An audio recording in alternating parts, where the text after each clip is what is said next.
Vice President Sara Duterte pinagkokomento ng Korte Suprema sa inihaing motion for reconsideration ng Kamara. Detalye ng balitang yan mula kay Rajaman Jairus Peña, Florida. RMN Live Report!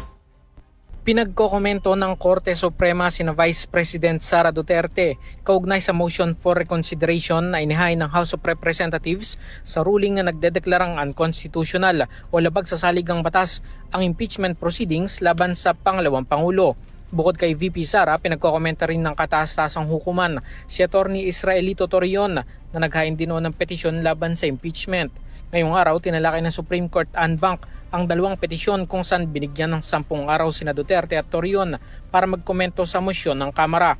Samantala, noted naman ang motion for reconsideration na inihain ni Akbayan Representative Percy Sendanya at mga kasama nito kung saan nagpetisyon sila ng motion to intervene.